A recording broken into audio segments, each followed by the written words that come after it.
പ്രവാസികളായ ആളുകളുടെ മുമ്പിൽ ഞാനും ഒരു പ്രവാസിയാണ്. നമ്മൾ ആലോചിക്കണം, ചിന്തിക്കണം. എനിക്കിതിലൊന്നും ഒരു താല്പര്യമില്ല. ഞാൻ എൻ്റെ ജോലിക്ക് പോകുന്നു, രാവിലെ വൈകിട്ട് ഞാൻ തിരിച്ചു വരുന്നു, എൻ്റെ കുടുംബത്തിന് വേണ്ടി കഷ്ടപ്പെടുന്നു. ഇത് ചില ആളുകൾ സ്റ്റേജുകളിൽ വെച്ച് അവരായ തോന്നുന്നു, ഇവർ മറുപടി പറയുന്നു, ഇവർ ഹദീസ് ഓതുന്നു, അവർ മറുപടി പറയുന്നു. ഇങ്ങനെ ചില ആളുകൾക്ക് ഇങ്ങനെ മുന്നോട്ട് പോകുവാനുള്ള അവരുടെ ചില താല്പര്യങ്ങൾ നിലനിർത്തുവാനുള്ള ചില തർക്കവിതർക്കങ്ങളൊക്കെ സ്റ്റേജുകളിലൂടെ, പേജുകളിലൂടെ, സംവാദവേദികളിലൂടെ, ഖണ്ഡനവേദികളിലൂടെ നടക്കുന്നു എന്നതല്ലാതെ ഞങ്ങൾക്കിതിൽ വലിയ താല്പര്യമൊന്നുമില്ല. ഈ ഒരു കാലഘട്ടം ഏതാ കാലം? മനുഷ്യന്മാർക്ക് ഇവിടെ ജീവിക്കാൻ പറ്റുമോ എന്ന് ചിന്തിക്കേണ്ട കാലത്താണ് ഇവരിപ്പോ തർക്കിക്കുന്നത്. ഈ വക കാര്യങ്ങളൊക്കെ തർക്കിക്കുക. എന്താ ഇവർക്കൊന്നും നേരം വെളുത്തിട്ടില്ല? ഇപ്പോഴും എത്ര ആളുകളായി ഇതൊക്കെ കേൾക്കുന്നത് എന്നൊക്കെ പറഞ്ഞുകൊണ്ട് അവര് വലിയ സമാധാന പ്രേമികളും ഈ രൂപത്തിലുള്ള മേഖലയിൽ പ്രവർത്തിച്ചു കൊണ്ടിരിക്കുന്ന പ്രബോധകന്മാരൊക്കെ ലോകം തിരിയാതെ സമൂഹത്തിന് ആവശ്യമില്ലാത്ത എന്തൊക്കെയോ പറഞ്ഞു കൊടുക്കുന്ന ആളുകളും ഫിത്നയുടെയും ഫസാദിന്റെയും ഒക്കെ ആളുകളുമായി ചിത്രീകരിക്കപ്പെടുന്ന ഒരു കാലത്ത് എന്റെ പ്രിയപ്പെട്ടവരെ, ഗൗരവത്തോടെ നിങ്ങൾ ആലോചിക്ക്. നമ്മുടെ മുസ്ലിം ഉമ്മത്തിന്റെ അവസ്ഥ തന്നെ എന്താണ്? വീട്ടിലെ കാര്യം നോക്കിയിട്ട് പോരെ, അപ്പുറത്തേക്ക് പറയാ. എന്താ നമ്മുടെ മുസ്ലിം ഉമ്മത്തിന്റെ അവസ്ഥ? ചെറുപ്പകാലം തൊട്ട് അഷ്ഹദു അൻ ലാ ഇലാഹ ഇല്ലല്ലാഹ് വ അഷ്ഹദു അന്ന മുഹമ്മദർ റസൂലുള്ളാഹ് എന്ന് അഴികക്ക് 40 വട്ടം കേൾക്കുന്നു, പറയുന്നു, ചൊല്ലുന്നു. പക്ഷേ റഹ്മാനായ റബ്ബിന് വല്ല വിലയും കൽപ്പിക്കുന്നുണ്ടോ? മാലക്കും ലാ തർജൂന ലില്ലാഹി വഖാറാ വഖദ് ഖലഖകും അത്വാറാ. ഈ ചോദ്യം ഇന്ന് മുഴങ്ങിയ ചോദ്യമല്ല. 950 കൊല്ലം ഈ ലോകത്തിൽ ലാ ഇലാഹ ഇല്ലല്ലാഹ്ക്ക് വേണ്ടി പോരാടിയ മഹാനായ ഒരു പ്രവാചകന്റെ ചോദ്യമാണ്. അക്കാലത്തുള്ള ജനങ്ങളോട് ചോദിച്ച ചോദ്യമാണ്. എന്തേ ജനങ്ങളെ നിങ്ങൾക്ക് സംഭവിച്ചത്? നിങ്ങൾ എന്തേ അള്ളാനെ ഇങ്ങനെ കൊച്ചായി കാണുന്നത്? അള്ളാഹുവിന് ഒരു രൂപത്തിലുള്ള ബഹുമാനവും ഗാംഭീര്യവും നിങ്ങൾ എന്തേ കാണിക്കാത്തത്, കൽപ്പിക്കാത്തത്? അന്ന് ചോദിച്ച ചോദ്യം എന്തേ കാരണം എന്നറിയോ? അള്ളാഹു അല്ലാത്തവരെ വിളിച്ചു പ്രാർത്ഥിച്ചിരുന്ന, നേർച്ച വഴിപാടുകൾ അർപ്പിച്ചിരുന്ന, ആരാധനകൾ സമർപ്പിച്ചിരുന്ന ഒരു സമൂഹത്തോട് അന്നും പറയേണ്ടി വന്നു, പരിചയപ്പെടുത്തേണ്ടി വന്നു, നിങ്ങളെ പടച്ചവനാണ് അല്ലാഹ്. ആ പടച്ചവനാണ് നിങ്ങൾ. അവനാണ് നിങ്ങളെ എല്ലാ അർത്ഥത്തിലും സംരക്ഷിക്കുന്നത്. അവനോടാണ് നിങ്ങൾ പ്രാർത്ഥിക്കേണ്ടത്, അല്ല അവനോട് മാത്രമേ പ്രാർത്ഥിക്കാവൂ എന്ന് അത്രയും സംവത്സരങ്ങൾക്ക് മുമ്പ് മഹാനായ ഒരു പ്രവാചകന് എത്രയോ കാലം പറയേണ്ടി വന്നുവെങ്കിൽ ഇന്നത്തെ ഇൻഫർമേഷൻ ടെക്നോളജിയും അതുപോലെ തന്നെ എല്ലാ രൂപത്തിലുള്ള പുരോഗതികളും എത്തിപ്പെട്ടിട്ടും എവിടെയാണ് നമ്മുടെ സമുദായം എത്തി നിൽക്കുന്നത്? ഇപ്പൊ മുസ്ലിം ഉമ്മത്തിലെ ചർച്ച എന്താണ്? പടച്ചോനാരാണ്? പടച്ചോനാരാന്നാ ചോദിക്കുന്നത്. ഇതുവരെ അങ്ങനെ ഒരു തർക്കം കേട്ടോ? അള്ളയാണ് പടച്ചോന്നായിരുന്നു ഇതുവരെ പറഞ്ഞിരുന്നത്. പക്ഷേ ഇപ്പൊ ചോദ്യം എന്താണ്? മടവൂരാരാ പടച്ചോനാണോ? ചോദിച്ചവരോട് ചൊല്ല്. അതെ അതെ അതെ, മടവൂരാണ്. ഞങ്ങളെ പടച്ചോനറിയണേ, ഞങ്ങളെ പടച്ചോനറിയണേ. തലപ്പാവ് ചുറ്റിയ മുസ്ലിയാക്കന്മാരും അല്ലാത്തവരും പാടുകയാണ്. അവർ ഈ സമൂഹത്തോട് പറയുകയാണ്, ഒന്നാലോചിച്ചു നോക്ക്. ഇന്ന് വരെ ഒരു മുസ്ലിമിന് അംഗീകരിക്കാൻ കഴിഞ്ഞിരുന്നോ? മടവൂരാരാ പടച്ചോനാണോ എന്ന് ചോദിച്ചവനോട് ധൈര്യമായിട്ട് പറഞ്ഞോന്നാണ് ആ പാട്ടുകാരൻ പറയുന്നത്. എന്ത്? അതെ അതെ, ഒരിക്കലല്ല, അതെ അതെ അതെ, മടവൂരാണ് ഞങ്ങളെ പടച്ചോൻ, അറിഞ്ഞോളീം. തീർന്നില്ല, തീർന്നില്ല. പിന്നെയും പറയുന്നത് എന്താ? ഹൂ അല്ലാ മടവൂര്, ഹൂ ഹൂ അല്ലാ മടവൂര്. കണ്ടോ, നോക്കണം. അല്ലാഹു അഹദ്, അള്ളയാണ് മടവൂര്, അവൻ തന്നെയാണ് മടവൂര്. എന്നും കൂടി ഉറപ്പിച്ചു പറയാണ്. എത്രയെത്ര കനപ്പെട്ട രൂപത്തിലുള്ള ആശയങ്ങളെയാണ് തകിടം മറിച്ചത്. ഈ ഉമ്മത്ത് ചിന്തിച്ചോ?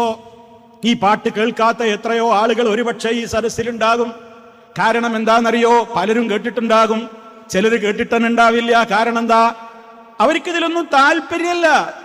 ഞങ്ങൾ ഇവിടെ വന്നത് അതിനൊന്നുമല്ല, ഞങ്ങൾക്ക് ഇതിലൊന്നും താല്പര്യമില്ല. നിങ്ങൾ കുറച്ച് മുസ്ലിയാക്കന്മാരും നിങ്ങൾ കുറച്ച് മൗലൈമാരും സ്റ്റേജിൽ അങ്ങോട്ടും ഇങ്ങോട്ടും ഇങ്ങനെ മുസ്ലിം സമുദായം ആകെ തകിടം മറിയാൻ പോകുന്ന, ഇവിടെ മുസ്ലിമീങ്ങൾ ജീവിക്കണോ വേണ്ടേന്ന് വരെ ചർച്ച ചെയ്യുന്ന ഒരു കാലത്ത് അങ്ങോട്ടും ഇങ്ങോട്ടും നിങ്ങൾ ഇങ്ങനെ പറയുന്ന വിഷയത്തിൽ ഞങ്ങൾക്ക് താല്പര്യമല്ല, അതുകൊണ്ട് ഇത് കേട്ടിട്ടില്ലാത്തവർ പോലും ഉണ്ടാകും. എത്ര ഗൗരവമാണ്! ആരാ പറയുന്നു നോക്കണം. മുസ്ലിം ഉമ്മത്തിൽപ്പെട്ട ആളുകളാണ് വിളിച്ചു പറയുന്നത്, മടവൂരാണ് പടച്ചോൻ. അനല്ലാ, അയാൾ പറഞ്ഞതാണ്. അനല്ലാ എന്ന് മടവൂര് പറഞ്ഞിട്ടുണ്ട്. ഞാനാണ് അല്ലാ എന്ന് പറഞ്ഞിട്ടുണ്ട്.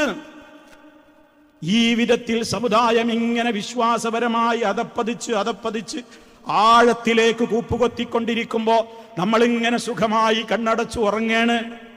ഞാൻ സേഫാണ്, എനിക്കതൊന്നും ചിന്തിക്കേണ്ടതില്ല, എനിക്കതിനോടൊന്നും താല്പര്യമില്ല. പടച്ചറബിന്റെ കോടതിയിൽ രക്ഷപ്പെടുമോ?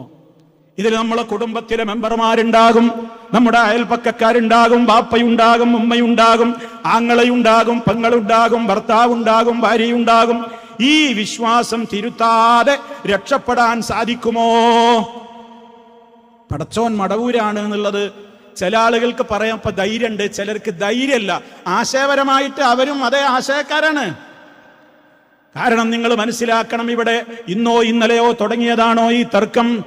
മനുഷ്യൻ അവന്റെ പ്രാർത്ഥനകൾ അഭൗതികമായ നിലക്ക് തന്നെ സഹായിക്കുവാൻ, കാര്യകാരണ ബന്ധങ്ങൾക്കപ്പുറം തന്നെ രക്ഷിക്കുവാനോ ശിക്ഷിക്കുവാനോ കഴിവുള്ള ഒരു ശക്തി അല്ലാഹുവല്ലാതെ ഇല്ല എന്ന് അടിയുറച്ച് വിശ്വസിക്കേണ്ടുന്നൊരു മുസ്ലിം അങ്ങനെ ചില ശക്തികൾ ഉണ്ടെന്ന് വിശ്വസിച്ച് അതേ അവരോട് പ്രാർത്ഥനകൾ നടത്തിക്കൊണ്ടിരിക്കുന്ന ഒരവസ്ഥയാണ് ഇവിടെ ഉണ്ടായിരുന്നത്, ഇപ്പോഴും നിലനിൽക്കുന്നു.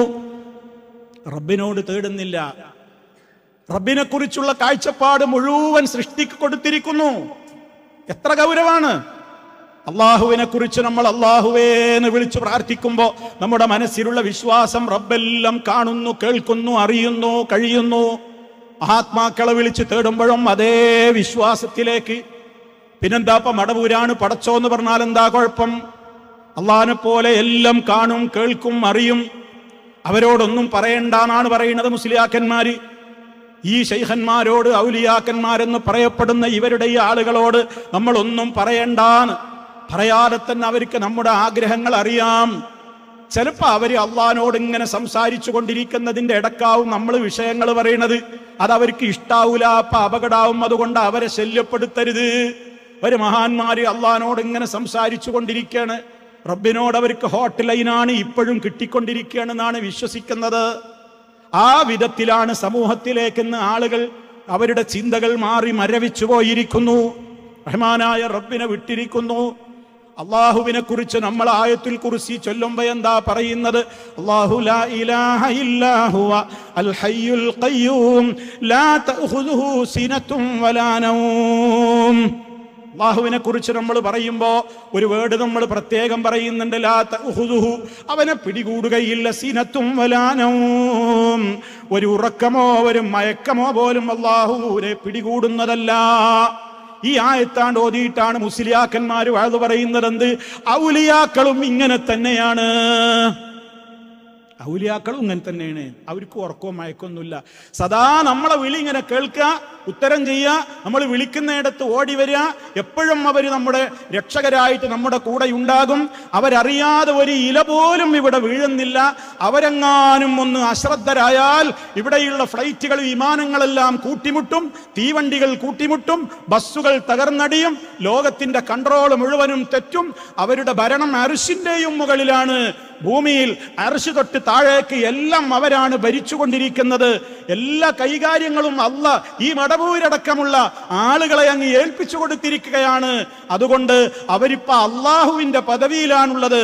അതുകൊണ്ട് അവര് അനല്ലാ അനല്ലാ എന്നൊക്കെ പറയും. അതൊരു പ്രത്യേകമായ അവസ്ഥയാണ്. അബ്ദ് എന്നുള്ള പദവി, അടിമ എന്നുള്ള ആ ഒരവസ്ഥ വിട്ടിട്ട് അവര് അല്ലാ എന്നുള്ള ഒരവസ്ഥയിലേക്കാണ്ട് ചേക്കേറി കഴിഞ്ഞാൽ പിന്നെ അവരോട് പറയേണ്ടതൊക്കെ അള്ളാഹുവിനോട് പറയുന്ന അതേ കാര്യം തന്നെ അവരോടും പറയാം. കാരണം ഇതൊക്കെ അല്ലാഹ് അങ്ങോട്ട് കൊടുത്തതാണ്. ഇതാണ് നമ്മുടെ നാട്ടിലുള്ള സകല സമസ്തക്കാരെയും വിശ്വാസം. എന്നിട്ട് ഇപ്പൊ മടവൂരാണ് പടച്ചോന്ന് പറഞ്ഞപ്പോ നമ്മുടെ പേരോട് മുസ്ലിയാർക്ക് വരെ സഹിച്ചിട്ടില്ല. അങ്ങനെയൊന്നും പറഞ്ഞാൽ കാഫറായി പോകുന്നാറ്. പേരോട് മുസ്ലിയാർ പറയുന്നുണ്ടെന്ത്? മടവൂരാണ് പടച്ചോന്ന് പറഞ്ഞാൽ കാഫറായി പോകും, ദീനിന്ന് പുറത്തു പോകും. അയാളെ പിന്നെ മുസ്ലിമീങ്ങളുടെ ഖബർസ്ഥാനിൽ കൊണ്ടുവന്ന് മറമാടാൻ പാടില്ല. അയാളുടെ ഭാര്യയുമായിട്ട് അയാൾക്ക് ലൈംഗിക ബന്ധം പാടില്ല, ബന്ധം പോയി. അയാളെ പേരിൽ മയ്യത്ത് നിസ്കരിക്കാൻ പാടില്ല. അയാൾക്ക് ഇനി യാതൊരു ബന്ധങ്ങളുമില്ല. എന്താ പ്രശ്നം? മടവൂരാണ് പടച്ചോ എന്ന് പറഞ്ഞു. പേരോടിന് വരെ ദഹിച്ചില്ല. അതിപ്പോ ദഹിക്കാത്തത് എന്തുകൊണ്ടാണെന്നറിയോ? ഇത് സമൂഹത്തിന്റെ മുമ്പിൽ പറയാൻ മൂപ്പർക്ക് ഇപ്പൊ ധൈര്യം വന്നിട്ടില്ല. ധൈര്യം വരും. ഇപ്പൊ ധൈര്യം വന്നൊരു കമ്പനി ഉണ്ട്, അവരിത് പച്ചയായിട്ട് വിളിച്ചു പറയുന്നുണ്ട്, മടവൂരാണ് ഞങ്ങളെ പടച്ചോൻ. മറ്റേ ആൾക്ക് പാണ്ട് എത്തിയിട്ടില്ല, അയാൾക്കാർ ധൈര്യം അങ്ങോട്ട് വന്നിട്ടില്ല. ആലോചിച്ചു നോക്കൂ, എവിടെയാ പ്രശ്നം? ഇവർക്ക് ആർക്കും ഈ പാട്ടിനെ തള്ളി പറയാൻ കഴിയൂല, ആർക്കും ഇതിനെ എതിർക്കാൻ കഴിയൂല. ഞാൻ ചോദിക്കട്ടെ സഹോദരങ്ങളെ, ഈ എന്റെ ശബ്ദം ശവിക്കുന്ന ഓരോരുത്തരും ആലോചിക്ക്.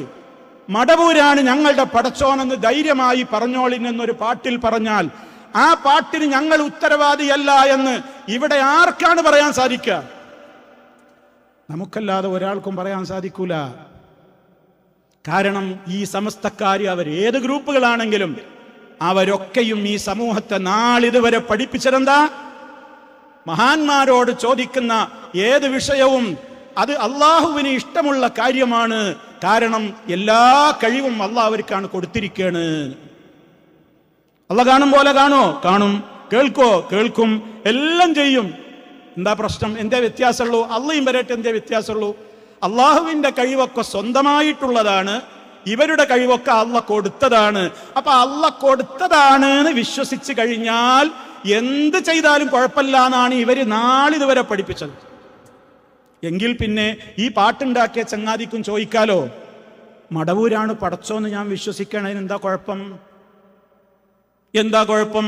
കാരണം പടക്കുവാനുള്ള കഴിവ് അള്ളാഹു മടവൂരിനാണ് കൊടുത്താൽ എന്താ പിന്നെ പ്രശ്നം? മടവൂര് പടച്ചോനായിക്കൂടെ? ലോകം മുഴുവൻ നിയന്ത്രിക്കുന്ന മുദബ്ബിറുൽ ആലമാണ് എന്നാണ് ഇവർ പറയുന്നത്. ലോകം മുഴുവൻ നിയന്ത്രിക്കുന്ന മുദബ്ബിറുൽ ആലം. മുദബ്ബിറുൽ ആലം എന്നുള്ളതിന്റെ മലയാളം എന്താ നിങ്ങൾക്കറിയോ? ജഗന്നിയന്താവ്. ജഗം എന്ന് പറഞ്ഞാൽ ലോകം മുഴുവൻ, ലോകം മുഴുവൻ നിയന്ത്രിക്കുന്ന നിയന്താവ്, അതാണ് ജഗന്നിയന്താവ്. ആരാ ജഗന്നിയന്താവ്? നമുക്ക് അല്ലാഹ്. ഇവർക്കോ മടവൂര്, മറ്റുള്ള ശൈഖ്മാര്. ഇത് മുസ്ലിം ഉമ്മത്തിന്റെ കാര്യമായി പറയുന്നത്. ഇതറിയാതെ നമ്മളിങ്ങനെ ജീവിക്കാണ്. എന്തും പറഞ്ഞിട്ട് മറ്റുള്ളവർക്ക് ഇസ്ലാം പഠിപ്പിച്ചു കൊടുക്കുക. രാമചന്ദ്രന്, ബാലചന്ദ്രന്, ജോസഫിനൊക്കെ ഇസ്ലാം പറഞ്ഞു കൊടുക്കുക. നമ്മള് തൗഹീദ് പറഞ്ഞു കൊടുക്കാണ്. അകത്ത് ഇവിടെ ശരിയായിട്ടില്ല. ഇവിടെ മടവൂരാണ് പടച്ചോ എന്ന് പറയുന്ന കൗമ് വളർന്നു വരികയാണ്. അതിനെ എതിർക്കാൻ ആർക്കും ഇവിടെ ധാർമ്മികമായി അവകാശമില്ല. എന്താ കാരണം? അവരൊക്കെ വിശ്വസിപ്പിച്ചത്, ജനങ്ങളെ പഠിപ്പിച്ചത് അള്ളാഹിന്റെ എല്ലാ കഴിവും ഇവർക്ക് കൊടുക്കാം. അപ്പൊ പടച്ചവനാണെന്നുള്ള പടക്കാനുള്ള കഴിവാണ് കൊടുത്താൽ പിന്നെ പടച്ചവനായി. അതിനെന്താ തകരാറ്? അപ്പൊ ഇവർക്കാർക്കും ഇതിൽ നിന്ന് കൈ കഴുകാൻ കഴിയൂല. ഈ ഒരവസ്ഥയിലേക്ക് നമ്മുടെ സമുദായം എത്തിയിട്ടുണ്ട്. വളരെയേറെ ഗൗരവമാണ്. എല്ലാ അർത്ഥത്തിലും വിശ്വാസപരമായി അധപ്പതിച്ചിരിക്കുന്നു. ഇത് തിരിച്ചറിയാനും വിഷയങ്ങളെക്കുറിച്ച് പഠിക്കാനും നമുക്ക് താല്പര്യമുണ്ടാകണം. എനിക്കതിനോട് താല്പര്യമില്ലാതെ ദയവായി പറയരുത്. കൃത്യമായ പഠനം നടക്കണം മരണം വരെ. ലാ ഇലാഹ ഇല്ലല്ലാഹ്, ആരാധനക്ക് അർഹനായി തരപ്പെട്ടവനായി അല്ലാഹുവല്ലാതെ ഒരു ഇലാഹില്ല എന്ന കൃത്യമായ ആദർശം മുസ്ലിയാക്കന്മാരിപ്പോ വെച്ചുകൊണ്ട് കിടക്കുന്ന അർത്ഥം എന്താണ്? സ്വയം കഴിവുള്ള വ്യക്തി അല്ലാഹു അല്ലാതെ ഇല്ല. അപ്പൊ വേറുള്ളവർക്കൊക്കെ അള്ളാഹ് കൊടുത്ത കഴിവുണ്ട് എന്ന് വിശ്വസിച്ചാൽ കുഴപ്പമില്ല. അവിടേക്ക് എത്തി. ഇത് നമ്മുടെ കുടുംബങ്ങളിലുണ്ട്, ബന്ധപ്പെട്ടവരിലുണ്ട്. അത് അന്വേഷിക്കാൻ നമുക്ക് നേരമില്ലെങ്കിൽ റബ്ബനാ ഹബ് ലനാ മിൻ അസ്വാജിനാ വദുർരിയാതിനാ ഖുർറത അയുൻ, ഞങ്ങളുടെ ഇണകളിൽ നിന്ന് മക്കളിൽ നിന്ന് നീ ഞങ്ങൾക്ക് കൺകുളിർമ തരണേ. വജഅൽനാ ലിൽ മുത്തഖീന ഇമാമാ, യഥാർത്ഥത്തിൽ നിന്നെ ഭയപ്പെട്ട് ജീവിക്കുന്നവർക്ക് ഒരു മാതൃകയായി ജീവിക്കാൻ മാത്രം നീ ഞങ്ങളെ ഉയർത്തണേ, വളർത്തണേ എന്ന് പ്രാർത്ഥിക്കാൻ നമുക്കെന്ത് യോഗ്യതയാവുള്ളത്? ഇസ്ലാമികമായ ആണിക്കല്ല് പോലും തകർന്നടിഞ്ഞ് കിടക്കുന്ന ഒരവസ്ഥയിലാണെങ്കിൽ എവിടെയെത്തി നമ്മൾ? ഇത് ചിന്തിക്കാതെ നമ്മൾ പിരിഞ്ഞു പോയിട്ട് കാര്യമല്ല. ഇതിനെക്കുറിച്ച് എനിക്കെന്തറിയാം, നിങ്ങൾക്ക് ഓരോരുത്തർക്കും എന്തറിയാം, കുടുംബത്തിലെ മെമ്പർമാർക്ക് എന്തറിയാം? ആ വിശ്വാസം അള്ളാഹുവിനെ കുറിച്ച് കൃത്യമായിട്ടുണ്ടെങ്കിൽ, അവനെല്ലാം കേൾക്കും കാണും എന്ന വിശ്വാസമുണ്ടെങ്കിൽ ആരും നമ്മളെ നിയന്ത്രിക്കണ്ട. ഒരു ഭർത്താവും ഒരു ഭാര്യയെ വഞ്ചിക്കാൻ കഴിയൂല, ഒരു ഭാര്യയ്ക്ക് ഒരു ഭർത്താവിനെ വഞ്ചിക്കാൻ കഴിയൂല. കാരണം ആരറിഞ്ഞിട്ടില്ലെങ്കിലും എന്നെ നിയന്ത്രിക്കുന്ന റബ്ബ് നോക്കുന്നു, അറിയുന്നു, കേൾക്കുന്നു എന്ന വിശ്വാസമുള്ള ഒരു വ്യക്തിക്ക് പരസ്പരം വഞ്ചന നടത്താനും ആളുകൾ കാണുന്നില്ലെങ്കിൽ തെറ്റ് ചെയ്യാനും അവനൊരിക്കലും സാധിക്കില്ല. കാരണം എപ്പോഴും തന്നെ സദാ നിയന്ത്രിക്കുന്ന നിരീക്ഷിക്കുന്ന റബ്ബന്റെ കൂടെയുണ്ട് എന്ന് വിശ്വസിച്ചാൽ ആ മനുഷ്യന് പടച്ചവനെ പേടിയുണ്ടാകും, റബ്ബിനെ പേടിയുണ്ടാകും, അവന്റെ മനസ്സിന് വലിയ സംതൃപ്തി ഉണ്ടാകും. നമ്മൾ ആലോചിക്കണം സഹോദരങ്ങളെ, ശുദ്ധ ഖുർആനിന്റെ നിരവധി ആയത്തുകളിൽ റഹ്മാനായ റബ്ബിനല്ലാതെ നമ്മളെ രക്ഷിക്കാൻ കഴിയൂല എന്നുള്ളതൊരു യാഥാർത്ഥ്യമാണ്. ഞാൻ എൻ്റെ സമയത്തിൻ്റെ പരിമിതി ഓർത്തുകൊണ്ട് ആ രൂപത്തിലുള്ള കാര്യങ്ങളിലേക്ക് നീങ്ങുന്നില്ല. സഹോദരങ്ങളെ, ലാ ഇലാഹ ഇല്ലല്ലാഹയുടെ അവസ്ഥ, ഈ ഒരവസ്ഥ ഈ സമൂഹത്തിന് കൊണ്ടുവന്നു കൊടുത്ത ആളുകളാണ് ലോകത്ത് വലിയ നേതാക്കളായി ചമയുന്നത്. കാരന്തൂര് മർക്കസിൽ നിന്ന് പുറത്തിറങ്ങിയ മൗലിദിലാണ് കൃത്യമായി മടവൂരിനെ കുറിച്ച് പടച്ചവനാണെന്ന് പറയാൻ പാടില്ലെന്ന് പറയുന്ന ആളുകളുടെ തട്ടകത്തിൽ നിന്ന് ഇറങ്ങിയ പുസ്തകത്തിൽ കൃത്യമായി അയാൾക്ക് എല്ലാം അറിയും, എല്ലാത്തിനും കഴിയുമെന്ന് പച്ചയായി എഴുതി വച്ചിരിക്കുന്നു. അതിന് അവതാരിക പോലും എഴുതിക്കൊടുത്തത് ഗ്രാൻഡ് മുഫ്തി പട്ടം സ്വയം തലയിൽ വെച്ച് കെട്ടിക്കൊണ്ട് നടക്കുന്ന വ്യക്തിയാണെന്ന് നമ്മൾ മനസ്സിലാക്കണം. ഇതൊക്കെ ലോകത്ത് അറിയാതെ പോവുകയാണ്. സർവശക്തനായ റബ്ബിന് ഒരു വിലയും കൽപ്പിക്കുന്നില്ല. അതേപോലെ തന്നെ മുഹമ്മദുർ റസൂലുള്ളാഹ് ഷഹാദത്ത് കലിമയുടെ രണ്ടാമത്തെ ഭാഗം ആലോചിക്കുക കുടുംബങ്ങളെ, എനിക്കും നിങ്ങൾക്കും മുത്തുനബിയെ കുറിച്ച് എന്തറിയാം? കുടുംബത്തിലെ എല്ലാ മെമ്പർമാരും ആലോചിക്കണം. മുത്തുനബിയെ കുറിച്ച് ആദ്യം ഞാൻ പറഞ്ഞു റബ്ബിനെ കുറിച്ച് എന്തറിയാം, രണ്ടാമത്തെ ചോദ്യം മുത്തുനബിയെ കുറിച്ച് എന്തറിയാം. കാരണം ഇന്ന് ഞാനോ നിങ്ങളോ നമ്മൾ താമസിക്കുന്ന ഇടത്തിലേക്ക് തിരിച്ചെത്തുമെന്ന് ഒരു ഉറപ്പുമില്ല. എപ്പോൾ മരിക്കുന്നോ ആ സമയം മുതൽ വളരെ പെട്ടെന്ന് നമ്മെ ബന്ധപ്പെട്ട ആളുകൾ മണ്ണിനടിയിലാക്കും, ഖബറിലാക്കും. ചോദ്യം ഒന്ന് റബ്ബിനെ കുറിച്ചാണ്.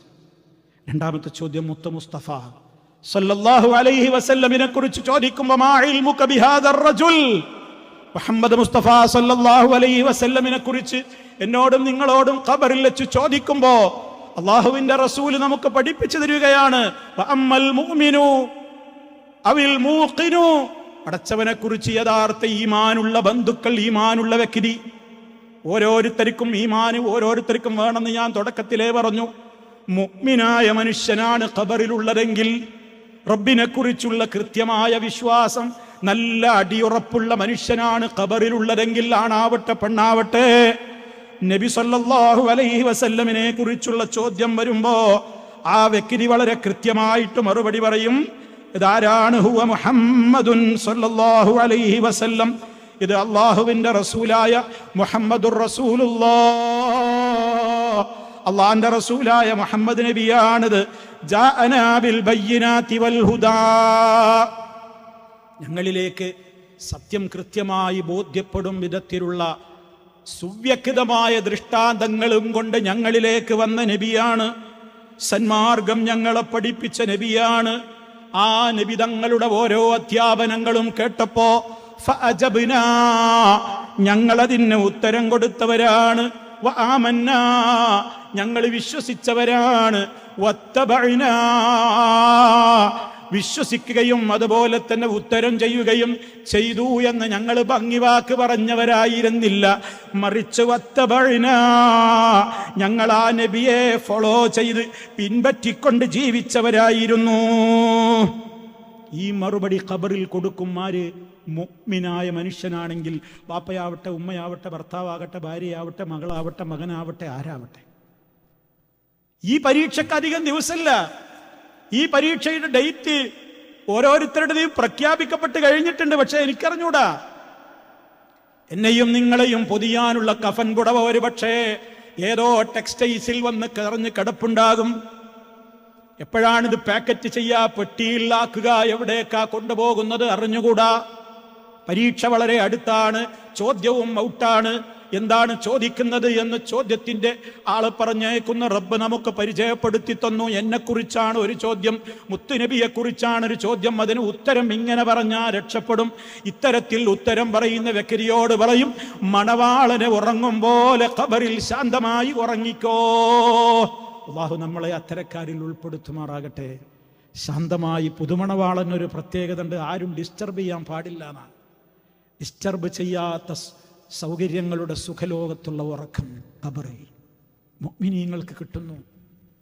ചിന്തിക്കൂ ഉപ്പമാരെ, ഉമ്മമാരെ, സഹോദരി സഹോദര, ഞാൻ ഇന്ന് മരണപ്പെട്ട് കഴിഞ്ഞാൽ എന്നെ ഖബറിൽ വെച്ച് എൻ്റെ റബ്ബിനെ കുറിച്ചുള്ള ചോദ്യത്തിനും മുത്തു മുസ്തഫയെ കുറിച്ചുള്ള ചോദ്യത്തിനുമൊക്കെ കൃത്യമായ ഉത്തരം നൽകിയിട്ട് ഈ ഒരു മറുപടി കേട്ടിട്ട് ശാന്തമായി എനിക്ക് കിടന്നുറങ്ങാനാകുമോ?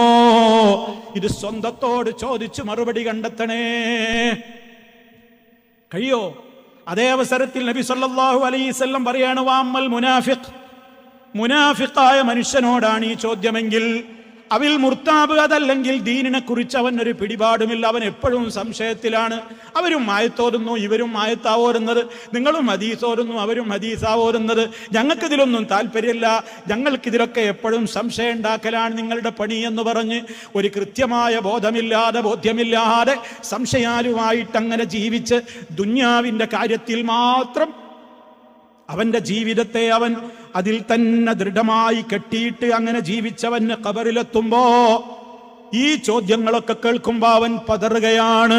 അവന്റെ മറുപടി എന്താ അറിയോ? എനിക്ക് അറിഞ്ഞൂടാ, അള്ളാഹിനെ കുറിച്ചൊന്നും എന്നോട് ചോദിക്കല്ലേ, നബിയെ കുറിച്ചൊന്നും നിങ്ങൾ എന്നോട് ചോദിക്കല്ലേ. ആളുകൾ പലതും പറഞ്ഞിരുന്നു എന്നുള്ളതല്ലാതെ അതിനെക്കുറിച്ചൊന്നും ഒരു കൃത്യമായ നിലപാട് പറയാൻ എനിക്ക് സാധ്യമല്ലല്ലോ, എന്നോടതൊന്നും ചോദിക്കല്ലേ എന്ന് പറഞ്ഞവൻ അട്ടഹസിക്കുമ്പോഴേക്ക് അതേ ചോദ്യം ചോദിക്കാൻ വരുന്ന മലക്കുകൾ അതാ ഇരുമ്പിന്റെ വലിയ ഹാമർ എടുത്തുകൊണ്ട് ഒരൊറ്റ അടി അവന്റെ രണ്ട് ചെവികൾക്കിടയിൽ പെരടിയിലങ്ങ് അടിക്കുമ്പോഴേക്ക് എത്രയോ ആഴത്തിലേക്ക് അവൻ ഖബറിൽ അട്ടഹാസത്തോടെ ആഴ്ന്നു പോകുന്നു. സത്യം മാത്രം പറഞ്ഞ മുഹമ്മദ് മുസ്തഫ സല്ലല്ലാഹു അലൈഹി വസല്ലം പറയത്. ഇതിലേതിലാണ് നമ്മുടെ കുടുംബാംഗങ്ങൾ ഉള്ളത്? ഇതിലേതിലാണ് നമ്മുടെ കുടുംബത്തിലെ മെമ്പർമാരുള്ളത്? ഈ മുനാഫിക്കിന്റെ കൂട്ടത്തിലും മുർത്താബിന്റെ കൂട്ടത്തിലുമാണോ, അതോ ആദ്യം പറഞ്ഞ മുഅ്മിനിന്റെയും മൂഖിനിന്റെയും കൂട്ടത്തിലാണോ?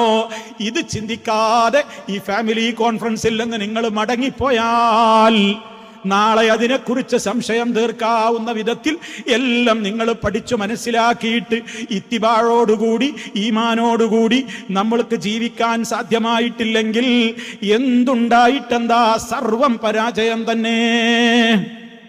മുഹമ്മദ് റസൂലുള്ളാഹി നാവുകൊണ്ട് ഇങ്ങനെ പറയാ. എന്താ മുഹമ്മദ് റസൂലുള്ളാഹി എന്ന് പറഞ്ഞാൽ അതിന്റെ അർത്ഥം എന്താണെന്നറിയോ? അള്ളാഹിന്റെ റസൂൽ പറഞ്ഞതൊക്കെ ഞാൻ അംഗീകരിക്കുന്ന. റസൂൽ നിങ്ങൾക്ക് കൊണ്ടുവന്നതൊക്കെ നിങ്ങൾ സ്വീകരിക്കണേ.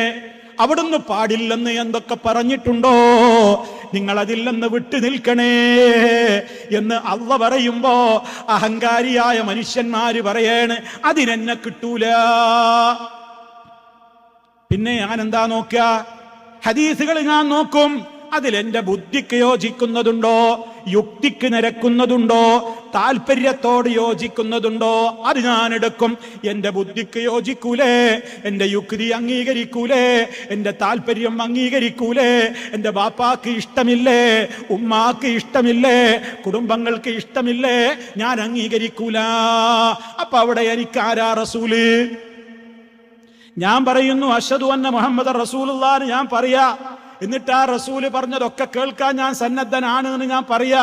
പക്ഷേ എൻ്റെ ജീവിതത്തിലെ ഒരു പ്രശ്നം വരുമ്പോ റസൂലിന്റെ സ്ഥാനത്ത് ഞാൻ അവരോധിക്കുന്നത് എൻ്റെ ബാപ്പയെ, ഉമ്മയെ, ആങ്ങളയെ, പെങ്ങളെ, ഭർത്താവിനെ, ഭാര്യയെ, ഇവരെയൊക്കെയാണ് ഞാൻ അവരോധിക്കുന്നത്. എനിക്കറിയാം അള്ളാഹ്ക്ക് ഇഷ്ടല്ല, റസൂലിന് ഇഷ്ടല്ല, അള്ളാഹിന്റെ റസൂല് പഠിപ്പിച്ചതിനെതിരാണ് ഞാൻ ഈ ചെയ്യാൻ പോണ കാര്യം. പക്ഷേ അവിടെ എൻ്റെ ബാപ്പാക്ക് ഞാനത് ചെയ്തില്ലെങ്കിൽ ബാപ്പാക്ക് എന്നോട് ഇഷ്ടമുണ്ടാവില്ല. അങ്ങനെ ബാപ്പയാണ് വലുത്, ഉമ്മയാണ് വലുത്, ഭാര്യയാണ് വലുത്, ഭർത്താവാണ് വലുത്, മുഹമ്മദ് മുസ്തഫയോ റബ്ബോ രണ്ടാം സ്ഥാനത്ത്. ഇത് നമ്മുടെ കുടുംബങ്ങളിലുണ്ടോ? പ്രിയപ്പെട്ടവരെ, ഈ കുടുംബങ്ങൾ ഒന്നിച്ച് ഈ സമയത്ത് ചിന്തിക്ക്. എന്റെ വീട്ടിൽ എന്റെ നിലപാടെന്താണ്? മുഹമ്മദുർ റസൂലുള്ളാഹ് എന്ന് ഞാൻ ഇങ്ങനെ നാഴികക്ക് 40 വട്ടം പറയുന്നുണ്ടല്ലോ. റബ്ബ് എന്താണ് അതിന്റെ താല്പര്യം എന്നോട് പഠിപ്പിച്ചത്? അള്ളയും റസൂലുമായിരിക്കണം നിനക്ക് ഏറ്റവും പ്രിയപ്പെട്ടവര്. അങ്ങനെയല്ലെങ്കിൽ നിനക്ക് ഈമാനില്ലെന്ന് പഠിപ്പിക്കപ്പെട്ടതല്ലേ? എങ്കിൽ അതിന്റെ പരിശോധനക്ക് നമ്മുടെ കുടുംബത്തിൽ എത്രയാണ് അവസരങ്ങൾ വരുന്നത്? വീട്ടിലുള്ള എല്ലാ പ്രശ്നവും എത്തുമ്പോ നമുക്ക് അവിടെ വാപ്പ വലുത്, ഉമ്മ വലുത്, ആങ്ങളയാ വലുത്, എളാപ്പയാ വലുത്, അളിയാക്കയാ വലുത്, മൂത്താപ്പയാ വലുത്, അമ്മാമനാ വലുത്, അള്ള വലുതല്ല, റസൂല് വലുതല്ല. എന്തേ കാരണം? വിവാഹം തീരുമാനിച്ചു കഴിഞ്ഞു. വിവാഹത്തിന്റെ ആഘോഷങ്ങൾ എത്തുമ്പോ നമ്മുടെ അശ്ഹദു അല്ലാ ഇലാഹ ഇല്ലല്ലാഹ് വ അശ്ഹദു അന്ന മുഹമ്മദർ റസൂലുള്ളാഹ് പരിശോധിക്കപ്പെടുകയാണ്, പരീക്ഷിക്കപ്പെടുകയാണ്. ഇവിടെ കൂടിയിരിക്കുന്ന ഓരോ പ്രവാസിയും ചിന്തിക്ക്, നിങ്ങളുടെ ഒക്കെ വീടുകളിൽ കല്യാണ ചടങ്ങുകൾ കഴിഞ്ഞു പോയില്ലേ, വരാനിരിക്കുന്നില്ലേ, നടക്കാൻ തീരുമാനിച്ചതില്ലേ? നിങ്ങൾ എന്താ തീരുമാനിച്ചിട്ടുള്ളത്? അവിടെ എന്തൊക്കെ നടക്കണം എന്നാണ് നിങ്ങൾ തീരുമാനിച്ചിട്ടുള്ളത്? എന്തൊക്കെ നടക്കരുതെന്നാണ് നിങ്ങൾ തീരുമാനിച്ചിട്ടുള്ളത്? അവിടെയാണ് ഈമാൻ പരിശോധിക്കുന്നത്. വേറെ ആരുടെ ഈമാനും നോക്കണ്ട, നിങ്ങളോട് ചോദിക്ക്. കല്യാണം തീരുമാനിച്ചു, ആ കല്യാണവുമായി ബന്ധപ്പെട്ടുകൊണ്ട് ഇന്ന് നടക്കുന്ന സകല പേക്കൂത്തുകൾക്കും ഉത്തരവാദി ആരാ?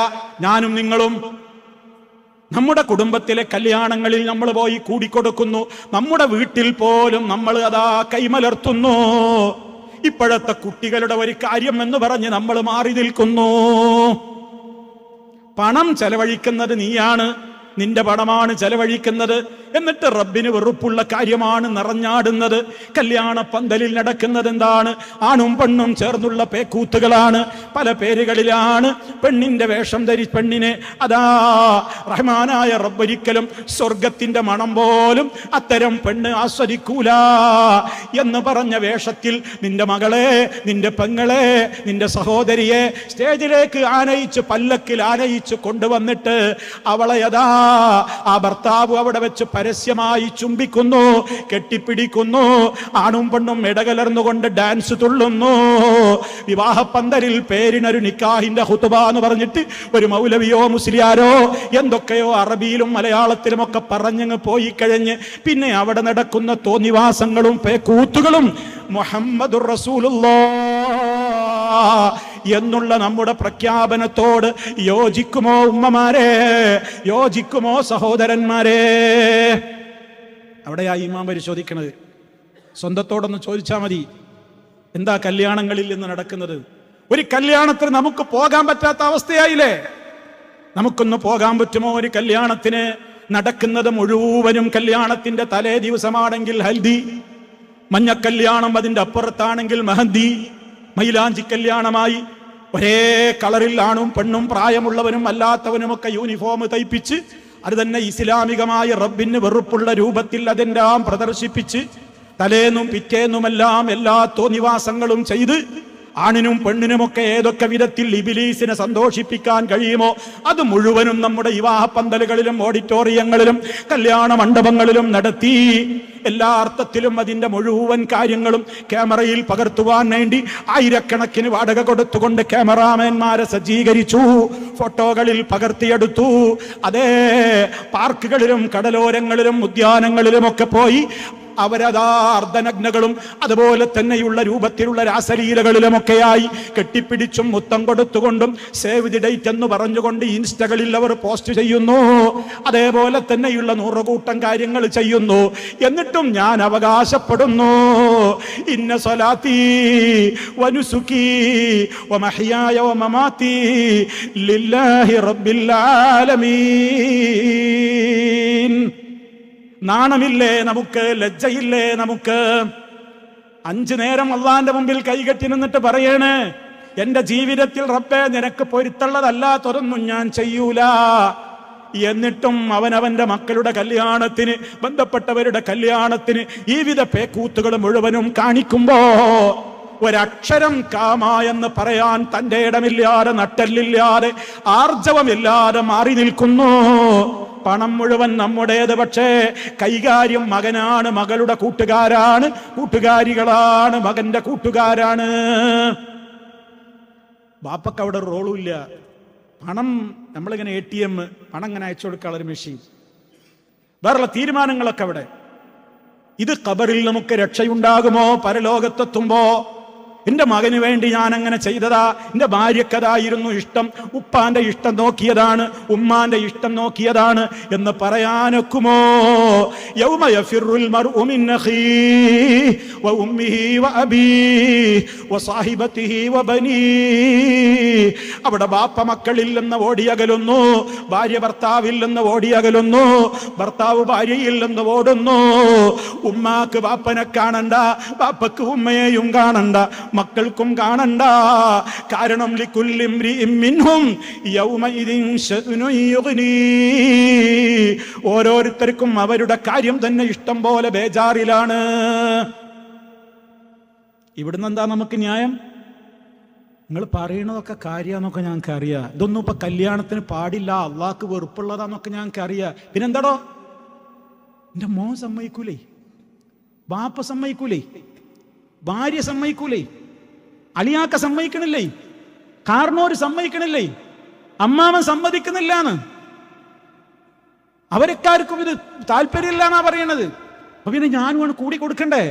കൂടിക്കൊടുക്കാൻ നിന്നോടാര് പറഞ്ഞു? അവിടെയാണ് മുഹമ്മദുർ റസൂലുള്ളയോടുള്ള മഹബത്ത്, അള്ളാഹുവിനോടുള്ള മഹബത്ത് പരീക്ഷിക്കപ്പെടുന്നു.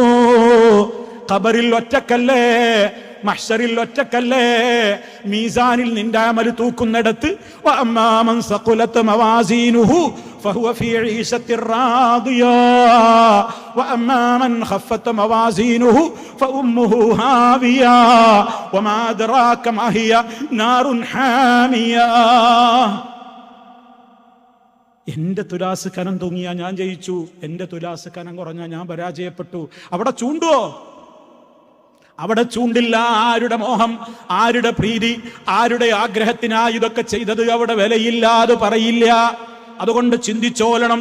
ഈ ഫാമിലി കോൺഫറൻസിൽ നിന്ന് പിരിഞ്ഞു പോകുന്നതിന്റെ മുമ്പ് ഒരു തീരുമാനമെടുക്കാൻ എനിക്കോ നിങ്ങൾക്കോ സാധിക്കണം. എൻ്റെ വീട്ടിൽ എൻ്റെ കൺട്രോളിലുള്ള ഒരു വിവാഹം നടക്കുകയാണെങ്കിൽ റഹ്മാനായ റബ്ബേ, നിനക്കിഷ്ടമില്ലാത്തത് ഞാൻ ചെയ്യൂല. നീ ഞങ്ങളിലേക്ക് അയച്ച ഞങ്ങളുടെ ഹബീബായ മുത്ത മുസ്തഫാക്ക് പൊരുത്തമില്ല എന്ന് അക്കാലഘട്ടത്തിൽ ഞങ്ങളോട് പറഞ്ഞിട്ടുള്ള ഒരു കാര്യവും എൻ്റെ വീട്ടിൽ നടക്കൂ. അത് തീരുമാനമെടുക്കാൻ നിങ്ങൾക്ക് സാധിക്കുമോ? എങ്കിൽ ഈ ഫാമിലി കോൺഫറൻസ് വിജയിച്ചു. ഒരാൾക്ക് തീരുമാനം എടുക്കാൻ പറ്റുമോ? ഈ ശ്രമം വിജയിച്ചു. ഞാനെന്താ അങ്ങനെ പറയണതറിയോ? നിങ്ങൾ പല ഫാമിലി കോൺഫറൻസിലും ഇങ്ങനെയൊക്കെ പറയുന്നുണ്ടല്ലോ. എന്നിട്ട് ഈ പല്ലക്കിലുള്ള ഡാൻസും തുള്ളിച്ചാട്ടവും ഹെൽത്തി മെഹന്തിയും തെമ്മാടിത്തൊക്കെ കൂടിയിട്ടല്ലേ ഉള്ളൂ മൗലവിമാരെ. നിങ്ങൾ എന്തിനാ ഇത് പറഞ്ഞു കൂട്ടുന്നത്? ഞങ്ങൾ പറയുന്നത് എന്തിനാണെന്നറിയോ? അല്ലെങ്കിൽ നിങ്ങൾ പറയേണ്ടത് എന്തിനാണെന്നറിയോ? അവരവരുടെ കാര്യം ഏറ്റവും കൂടുതൽ സേഫാക്കാൻ വേണ്ടിയാണ്. ലോകത്തെ മുഴുവനും നന്നാക്കുന്നത് പോയിട്ട് ഒരു വ്യക്തിയെപ്പോലും നന്നാക്കാൻ നമുക്ക് കഴിയില്ലെന്ന് ഉറച്ചു വിശ്വസിക്കുന്നവരായ എല്ലാവരും, നബിക്ക് പോലും കഴിഞ്ഞിട്ടില്ല. അള്ളാന്റെ റസൂലിനേക്കാണ് വലിയ ഒരാളിഞ്ഞ് ലോകത്ത് വരാണ്ടോ? ആ റസൂലുള്ളാന്റെ നിഴൽ പോലെ ഉണ്ടായിരുന്നയാളാണ് അബൂ താലിബ്. സകല സപ്പോർട്ടും ചെയ്തിരുന്നു. പക്ഷെ കാഫറായിട്ടാ മരിച്ചുപോയത്. മരിക്കുന്ന നേരത്തും പോയി പറഞ്ഞു നോക്കി, ഒരു കുടുംബ ബാധ്യത നിർവഹിക്കുകയാണ്. യാ അമ്മി, പ്രിയപ്പെട്ട പിതൃവ്യാ, ഖുൽ ലാ ഇലാഹ ഇല്ലല്ലാഹ്, ലാ ഇലാഹ ഇല്ലല്ലാഹ് പറയൂ. അബൂ താലിബിനോട് അവസാന നിമിഷവും പറഞ്ഞു. അയാള് അത് അംഗീകരിക്കാതെ മരിച്ചുപോയി. നബി സല്ലല്ലാഹു അലൈഹി വസല്ലമന് വല്ലാത്ത സങ്കടമായി. അപ്പൊ ആയത്തിറക്കണ ആരാന്നറിയോ? അല്ലാഹ്. എന്തിനാ ആയത്തിറക്കണ്? റസൂലുള്ളാന്റെ സങ്കടം കണ്ടിട്ട് ആശ്വസിപ്പിക്കാനല്ല. ഇന്നക ലാ തഹ്ദീ മൻ അഹ്ബബ്ത വലാകിന്നല്ലാഹ യഹ്ദീ മൻ യശാ. ഓ നബിയേ, നിങ്ങൾ ഇഷ്ടപ്പെടുന്നവരെ നന്നാക്കാൻ നിങ്ങളെ കൊണ്ട് പറ്റൂല. അല്ലാഹ് എത്രേ അവൻ ഉദ്ദേശിക്കുന്നവരെ നേർവഴിയിലാക്കുന്നത്. അപ്പൊ നമ്മൾ പറയാ അതോ പറയണ്ടേ? പറയാൻ ഇഷ്ടമുള്ളവർ സ്വീകരിക്കും, ഇഷ്ടല്ലേ തള്ളിക്കളഞ്ഞോട്ടെ. നമ്മളെ പരിഹസിക്കും. നിങ്ങൾക്കൊന്നും ഒരു കല്യാണത്തിനും പോകാൻ പറ്റൂല എന്ന് പറയും. ആയിക്കോട്ടെ, വിളിക്കണ്ട, പോകണ്ട. പക്ഷെ ഖബറിൽ കിടക്കുമ്പോ ആരോ കൂടെയുണ്ടോ? മഹ്ശറിൽ കൂടെയുണ്ടോ? മീസാനിൽ കൂടെയുണ്ടോ? സിറാത്ത് പാലം കിടക്കുമ്പോ കൂടെയുണ്ടോ?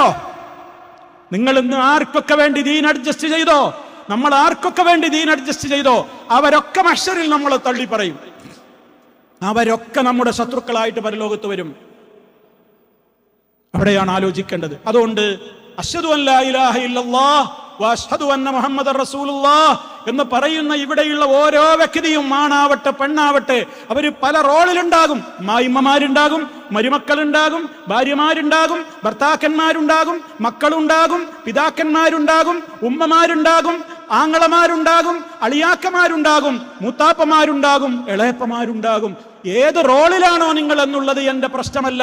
നമ്മൾ ചിന്തിക്കേണ്ടത് ഒരൊറ്റ കാര്യമാണ്: അശ്ഹദു അൻ ലാ ഇലാഹ ഇല്ലല്ലാഹ് വഅശ്ഹദു അന്ന മുഹമ്മദർ റസൂലുള്ളാഹ് എന്ന എന്റെ പ്രഖ്യാപനത്തോട് ഞാൻ എത്രമാത്രം നീതി പുലർത്താറുണ്ട്, നീതി പുലർത്തുന്നുണ്ട്? ഈ ചോദ്യത്തിന് മറുപടി പറഞ്ഞിട്ട് വേണം നിങ്ങൾ ഇവിടെ നിന്ന് പുറത്തേക്ക് പോകാൻ. ഇവിടെ മറുപടി മൈക്കിൽ പറയണ്ട, വിളിച്ചു പറയണ്ട. ഈ ഹൃദയത്തിൽ ഭയത്തോടെ ഇന്ന് രാത്രി പോയി കിടന്നാലോചിക്കണം. റഹ്മാനായ റബ്ബേ, ചെറുപ്പത്തിൽ ഉസ്താദ് ചൊല്ലിത്തന്നതാ, ഉമ്മാടെ താരാട്ട് കേട്ടപ്പം മുതൽക്ക് തുടങ്ങിയതാ, ലാ ഇലാഹ ഇല്ലല്ലാഹ് മുഹമ്മദുർ റസൂലുള്ളാഹ്. ഇനി മരിക്കണ നേരത്തും അത് കേട്ട് അത് പറയാൻ കഴിയണമെന്ന് മോഹിച്ച് ആഗ്രഹിച്ച് നടക്കുന്നവരാ നമ്മള്. എങ്കിൽ എന്റെ അവസ്ഥ എന്താണ് റബ്ബേ എന്ന് ഓരോരുത്തരും ആലോചിക്കേ. ആ ഒരവസ്ഥയിൽ നമ്മുടെ മാനസികമായ നിലവാരം ഉയരുന്നുവെങ്കിൽ വല്ലാത്തൊരു സന്തോഷത്തിന്റെ ഉയർച്ചയാണത്. നേരെ മറിച്ച് അതെനിക്ക് വിഷയമല്ല, അതൊക്കെ വരുന്നോടത്ത് വെച്ച് കാണാം, അതൊക്കെ ഖബറിലെ ശിക്ഷ, ആരാപ്പം അതൊക്കെ അനുഭവിച്ചു വന്നവരുള്ളത്, അതൊക്കെ അവിടെ എത്തുമ്പോ നോക്കാം എന്നുള്ള നിലപാടിലാണോ? ഒന്നും പറയാനില്ല പ്രിയമുള്ളവരെ. അതുകൊണ്ട് തന്നെ നമ്മുടെ അവസ്ഥക്ക് മാറ്റം വരുത്തേണ്ടത് നമ്മുടേതായ ജീവിതത്തിലെ പ്രവർത്തനങ്ങൾ കൊണ്ടാണ്. ഏറ്റവും വലിയ ബാധ്യത റബ്ബിനോട് കഴിഞ്ഞാൽ നമ്മുടെ മാതാപിതാക്കളോടല്ലേ? മാതാപിതാക്കളോടുള്ള കാര്യത്തിൽ ഇവിടെ കൂടിയിരിക്കുന്നവരാലോചിക്ക്. ഇന്ന് എല്ലാ വീട്ടിലും പ്രശ്നം എന്താ?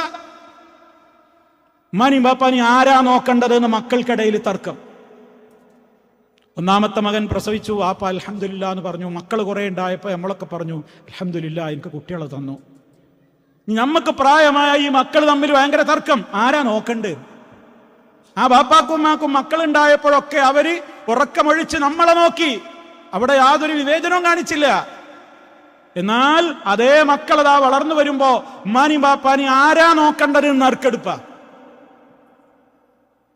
ഒരാൾ പറയുന്നത് എന്റെ മാത്രം ബാപ്പയൊന്നും അല്ലല്ലോ, എന്റെ മാത്രം ഉമ്മയൊന്നും അല്ലല്ലോ, എല്ലാവർക്കും ഇല്ലേ ബാപ്പാനോടും ഉമ്മാനോടൊക്കെ കടമ.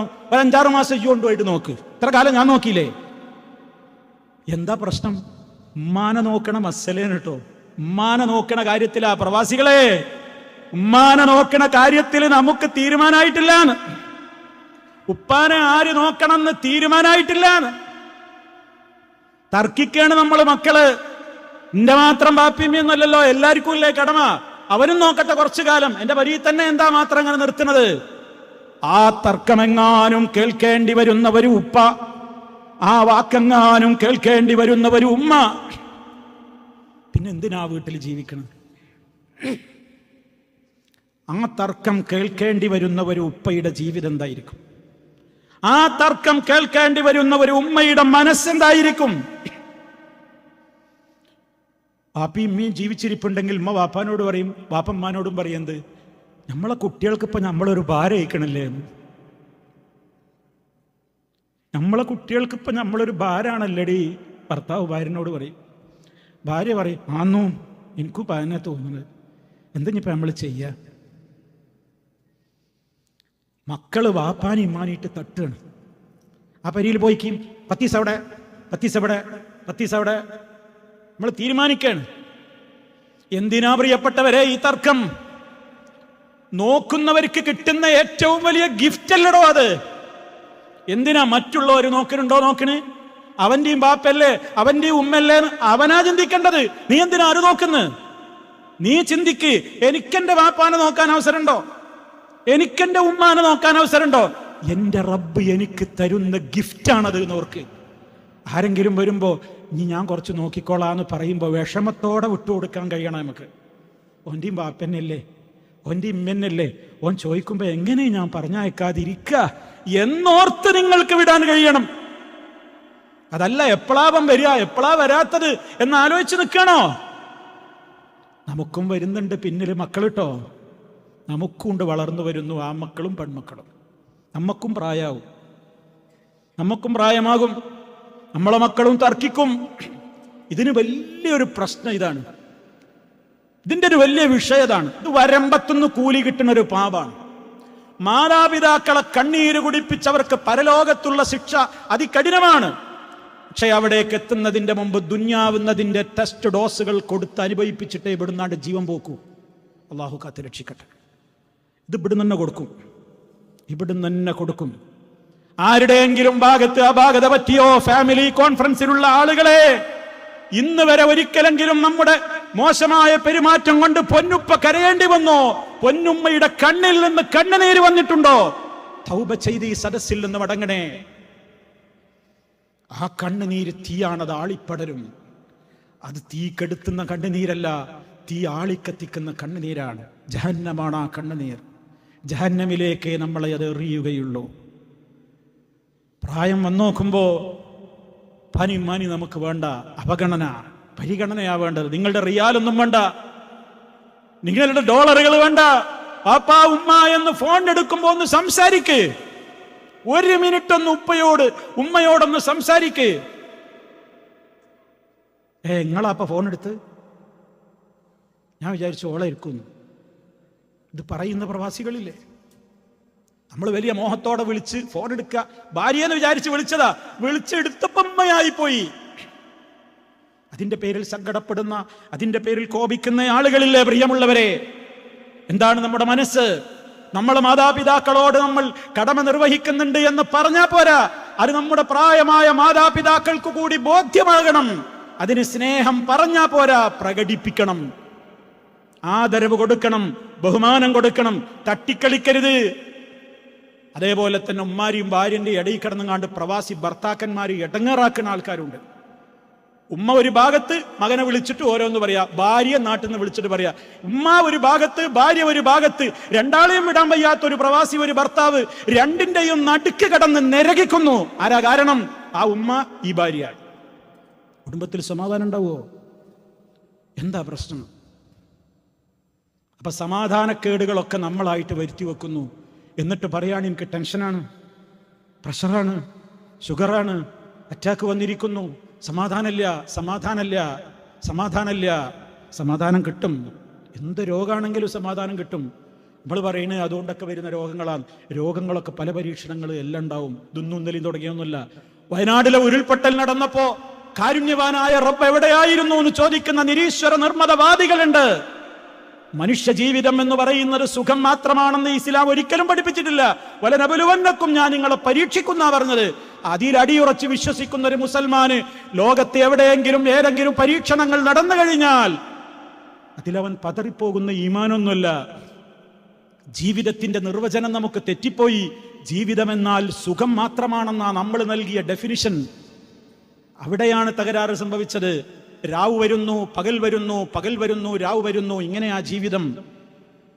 അതുകൊണ്ട് സംതൃപ്തമായ ഒരു കുടുംബ ജീവിതം നമുക്ക് ലഭിക്കണമെങ്കിൽ വിശ്വാസ വിശുദ്ധിയിലൂടെ, കർമ്മവിശുദ്ധിയിലൂടെ, സ്വഭാവ വിശുദ്ധിയിലൂടെ, സാമ്പത്തിക വിശുദ്ധിയിലൂടെ, ഹറാമായ ഒരു പണവും വരാതെ നോക്കുക.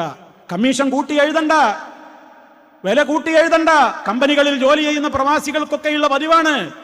മുതലാളി അറിയാതെ, അതല്ലെങ്കിൽ കാശ് തരുന്നയാൾ അറിയാതെ അവരുമായി ചില ടൈപ്പ് ഉണ്ടാക്കിയിട്ട് ചില വസ്തുക്കളുടെ വില കൂട്ടി എഴുതിയിട്ട് അധികം കാശ് വാങ്ങും. അങ്ങനെ എത്രയെത്ര കമ്മീഷൻ തട്ടിയെടുക്കുന്ന ആളുകൾ. പ്രവാസ ലോകത്ത് നടക്കുന്ന 100 കൂട്ടം ചതിക്കുഴികൾ, 100 കൂട്ടം പലിശ ഇടപാടുകൾ, ബാങ്കിന് വേണ്ടി ബിൽഡിങ്ങുകൾ വാടകയ്ക്ക് കൊടുക്കുന്നവർ, ക്രെഡിറ്റ് കാർഡുകൾ വലിയ ക്രെഡിറ്റായി പേഴ്സുകളിൽ അട്ടിക്കട്ടിയായി ക്രെഡിറ്റ് കാർഡുകൾ ഓരോ ബാങ്കുകളുടെ തിരികെ വെക്കുന്നവർ, അതിലൂടെയുള്ള കടക്കണിയിൽ അകപ്പെട്ട് ജീവിതമാസകലം ആ ക്രെഡിറ്റ് കാർഡിന്റെ ചതിക്കുഴിയിൽ പെട്ടുകൊണ്ട് കടക്കണിയിൽ നിന്ന് തലയുയർത്താനാകാതെ ഒരുപാട് കള്ളം പറയേണ്ടി വരുന്ന ദുരന്തത്തിൽ പെട്ടുപോയ പ്രവാസികൾ. 1000 വട്ടം ആലോചിക്കുക. ഓരോ ഇടപാടുകളും എനിക്ക് ഹലാലാണോ എന്ന് ആലോചിച്ചിട്ട് ചെയ്താൽ മതി. നേരത്തെ ഇവിടെ സൂചിപ്പിച്ചില്ലേ, തുടങ്ങുമ്പോൾ ഒരു പ്രയാസമുള്ളൂ. പക്ഷെ ആ തുടങ്ങുമ്പോഴുള്ള പ്രയാസത്തെ കണ്ണിൽ കണ്ടുകൊണ്ട്, വരാനിരിക്കുന്ന ദുരന്തത്തെ ഓർത്തുകൊണ്ട് അപ്പോഴത്തെ ഒരു തൽക്കാല പ്രയാസത്തെ അവഗണിക്കും. നമുക്ക് രക്ഷപ്പെടാൻ കഴിയും, ഇല്ലെങ്കിൽ രക്ഷപ്പെടാനാവില്ല സുഹൃത്തുക്കളെ. അതുകൊണ്ട് റഹ്മാനായ റബ്ബായിരിക്കണം മുകളിൽ, ആ റബ്ബയച്ച റസൂലായിരിക്കണം മുകളിൽ. ആ തീരുമാനത്തിനോട് യോജിക്കുന്നതെല്ലാം ഉൾക്കൊള്ളുക. അതിന് വിരുദ്ധമായൊരു ജീവിതത്തിന്റെ നിഖില മേഖലകളിൽ നിന്നും വെട്ടിക്കളയുക.